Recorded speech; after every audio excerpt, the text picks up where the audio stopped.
Hey guys, I'm here and I'm talking to a colleague, and we're just talking about my dream that, trying to create beyond my expectations. Well, an older dream, because so many people are going through challenging situations and they're trying to find ways to move forward. And one of the things that we know definitely helps with moving forward is physical exercise, building those endorphins. It actually has a 1.5 times higher rating of effectiveness for mental health, increasing mental health. But the challenge is making sure that individuals are consistent. So while I was talking to a friend about, just the whole concept of what I'd like to do and the need, she kind of explained some of the difference between suicide, depression, seasonal depression, in a way that was powerful. And I wanted her to share that with you because she's pretty awesome. So, what were you saying? Yeah, so I was saying that depression, is, you're feeling low, seasonal depression, you feel low for a few months.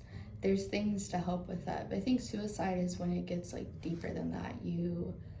Um, You mentioned the exhaustion. yeah, you are exhausted from feeling a certain way. So whether that's pressure of constantly feeling like you have to measure up, or you are so sad and you're tired of waking up feeling so sad all the time. You're just exhausted from the same feeling. You're exhausted fighting the same fight, mentally, physically, whatever it is. So you know that if you just leave this earth, then you won't have to deal with that anymore. You won't have to feel the exhaustion. You won't have to feel the sadness. You won't have to feel the pressure or the anger or whatever it is that you're tired of feeling constantly. So let me ask you something. The pressure, the anger, does it come on all of a sudden, or is it gradual? Like one day it's 10% and then one day it's 70%? Or is it like one day it's 10%, 15%, 20% of your day? What do you think? I think that just depends on the person. For me personally, I kind of always have the sadness and the I have to measure up, right? To a certain way, or to be a certain way. I think that's just constantly in the back of my head. And some days I feel more sad, or I'm not doing enough, or I'm not where I'm supposed to be, than other days.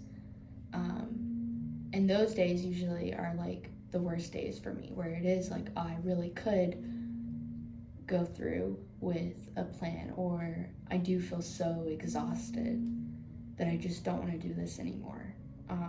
So I think for me personally, it's constantly there, and some days are just worse than others.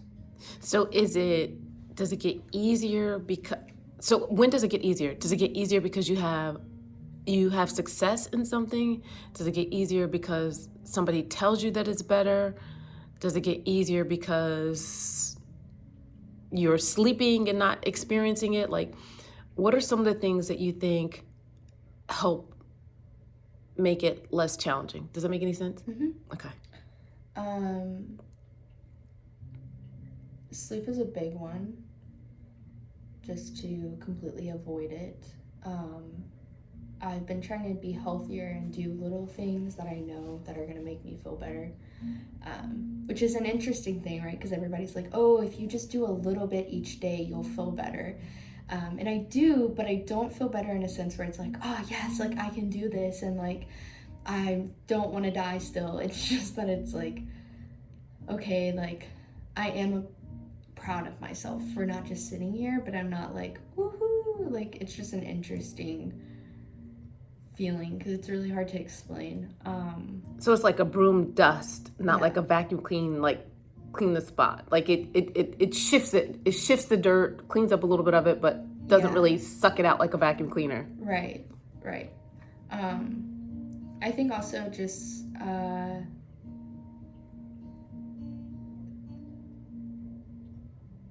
Does talking help?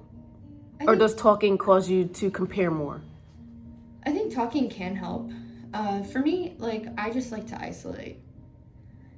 Which I know some people are oh, that's not good, that's not good. But I think because I am so much of a talker about these things, that when I need time to just process how I'm feeling and like feel what I feel and not necessarily go off the deep end. Like I've given myself space in a sense where it's like I do want to die right now, like today, like yesterday was a really hard day for me. Like I felt that heavy, and instead of being like, okay, I'm gonna go like take all my meds or whatever, it's like I'm just gonna try to do a little bit of other things that can help me. I slept till 10 o'clock yesterday. I went to bed. That helped. I went to bed at 7:30. I cleaned up my back deck. I got a therapy appointment. Like I did little things that I needed to do to help myself feel better. I journaled. I basically sat home all day yesterday, kind of like in my own space, just being by myself. So even though like I cried a lot yesterday, I felt these terrible feelings. I was like, I feel so much better today. So you got to empty. Yeah. You got to empty the trash can. Yeah. So then is the goal not to fill the trash can up again? Or is the goal to get a bigger trash can? Do you know what I mean? Is the goal to create more space because chaos comes no matter what, right? Or is the goal to just keep depleting every day? Like you know what I mean? I think it's about healthy habits overall. Okay. So I think if you have healthy habits and you do one of your healthy habits every day, so whether that's making sure you eat that day, right? Or making sure you move your body, or you get a little task done that you need to get done that's been heavy on your mind, right? Like I think it's just taking one little step. And then if you feel better one day over another day, maybe doing 2 or 3 tasks. So creating healthy habits. And I think that will help with the whole creating space, right? Because like I'm an avoidant person. So for me, if I have a lot of things that I need to get done or I feel like whatever, then I'm just like, I avoid, and then I get myself to a spot where I'm like, oh my God, I can't handle it anymore, right? And then I'm not enough. And why can't I just do X, Y, Z?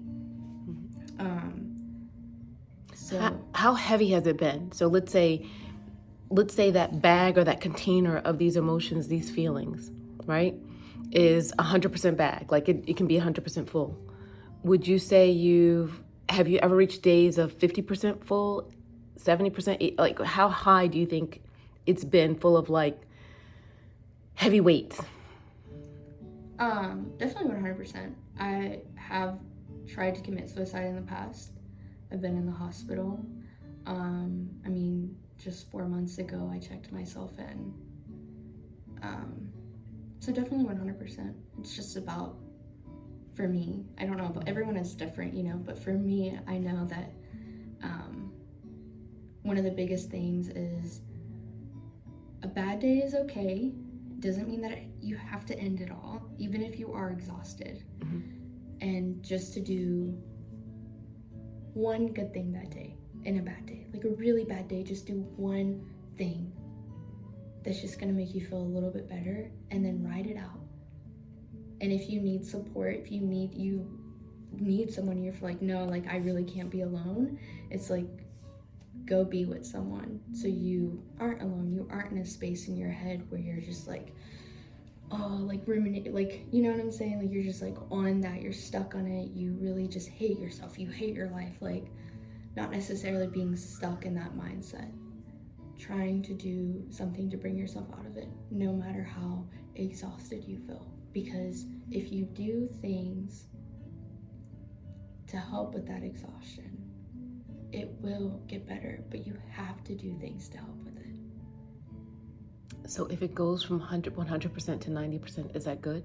Yeah. Even if it goes to 98%. I love that. Because every little bit counts. What can someone say to someone who's hurting to help them? I think validating people is so important. I think the whole, you'll be fine, it will pass, like those things are nice, but I think also being like, I understand, Like, it is hard. And you are allowed to feel this way right now. It is allowed. It is allowed to, like, sorry. You're okay to say I'm hurting. Yes, it's okay to feel this. It's okay for this to be hard for you. Even if I don't understand it. Even if I think, oh, just get it together. You know what I'm saying? Like, I think just feeling validated and like, yes, this is hard. Like, I'm in your corner. Like, not even necessarily like, oh, it will pass. Just like, you're validated and I'm in your corner, and whatever you need, I'm here for you. I don't need to hear it gets better. I know it gets better. Do you know where to go to get that? Yeah. Validation? Yeah. I used to tell people, if you call one person and they can't validate you or get you to the next point, hang up and call the next person. Mm-hmm. Hang up and call the next person. Hang up and call the next person. And if you have to call 50 people, you have to call somebody you haven't talked to 20 years ago. You keep calling. And you can just ask. Like, you can be straight up and be like, hi, I really need you to like validate my feelings right now. I really need you to say this to me. I need to hear it from someone else because I'm trying to tell myself this and it's not working. So can you please tell me? I love it. Your transparency, your authenticity is going to help someone. You know that? It's going to help someone who's hurting, and it's going to help someone who's helping. Because there are people who want to help, but they just don't know how. 100%. So. I appreciate you, Kelly. Oh, you validating me? You validating me because you know you are one of my heroes. Well, hey guys, you heard it from an amazing, amazing person, someone who I truly love. And I hope this helps individuals who are trying to figure out what to do next, as well as those who are trying to help. You're a blessing. Thank you. All right, guys. Coach KJ, talk to you later.